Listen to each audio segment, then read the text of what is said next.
हमारा लज लगे आई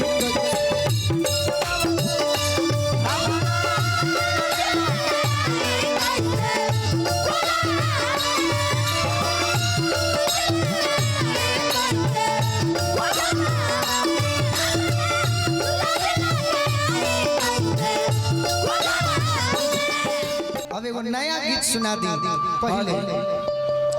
भाव तो बा पति पत्नी के का हो लड़की के नए नए शादी भइल बिया कहती है भैया क्यों है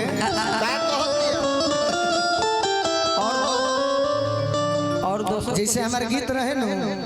कि आज राजा जी के कोरवे में अरे जवान हो खेती ये गीत जो ना भी हम सुनावे जा रहा बनी नया बाबा यूट्यूब वाला भाई के भी चढ़ावे में मन लगी ओकरे विभाग भई हो लड़की सेज पर बैठल बिया नए नए बिया भइल बा ठेहुनिए बैठल बिया पति देव गेट बंद क के ओकरा भीरी जाता रह तो सोचा तारे के मेहरारू तो हमर मिलल बिया तो भाई लेकिन मनोज ठाकुर सन सारा देह में साबुन लगा छाती से बाहर बाहर बैठल बा तैयारी में न होई चप्पू बाबा तैयारी में होई लेकिन लड़की लजकोकर बिया लजकोकर डरपोक बिया काहे काहे शादी तो नया भइल बा बाकी बियावा के शरीर देख के गबड़ा जाती है होला पति देव प्यार कइल चाहत रहे बाकी ना खड़ा करती है खाए के तो खइबे करी बाकी अभी बनती है बाकी अपना पियावा से को बात कहती है का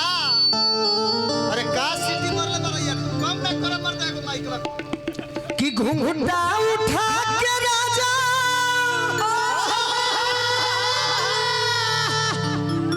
अरे देख ले निचान हो अरे नकिया से नथिया ना उतार श्रीमान हो कि अपन भाव दी एकदम हीरोइन जस लंबू भैया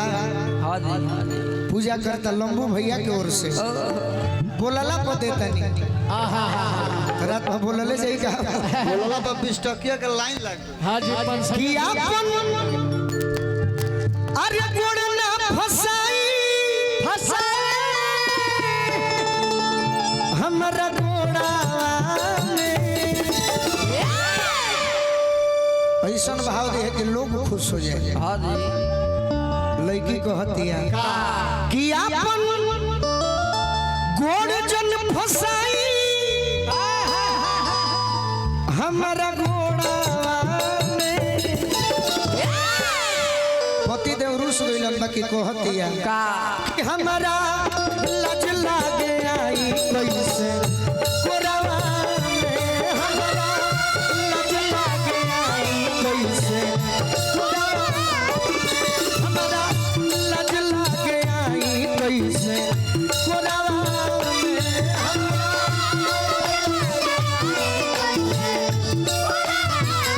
अरे घुंघटा उठा के राजा देख ले निचान हो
जितना तोर उम्र बा अतना सुंदर डांस बा। ये गीत हमार सेट कर लड़की कहतिया कोमल शरीर बाटे कचबा उमरिया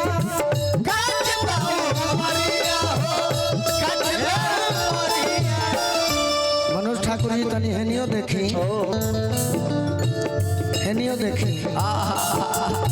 अरे कोमल शरीर बाटे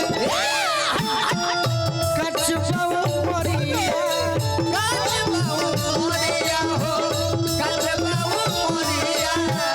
ओइसे जनी देखी लहर उठे सावरिया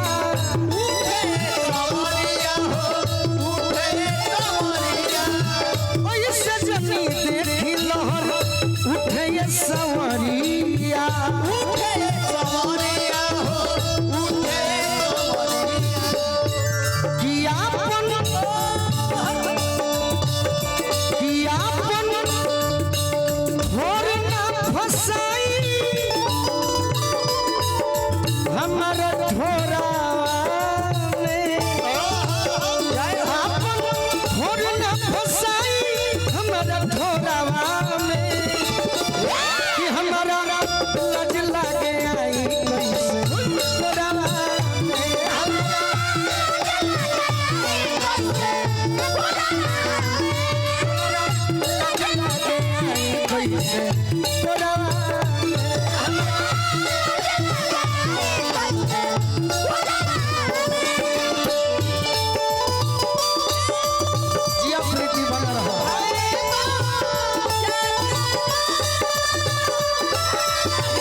यादव जी का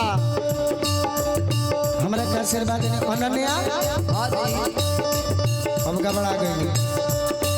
अच्छा अगला बार सुधर वाली है पैसा देके लड़की कहते हैं प्रीति ले लो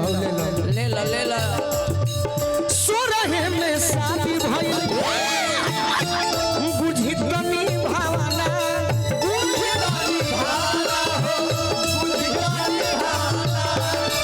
फोन पे चाहिए रहे रहा यही तरी सुना ना सही बात में तारे के दी हो जाएगी। सोरहे में शादी भइल बुझी तनी भावना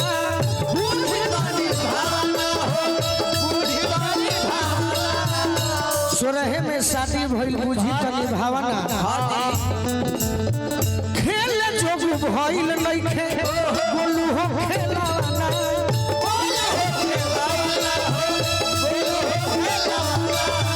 खेल जोग भइल नइखे बोलू हो खेलाना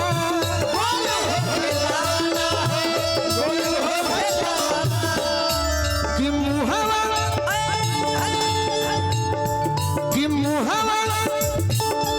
रमन जी लगाई ना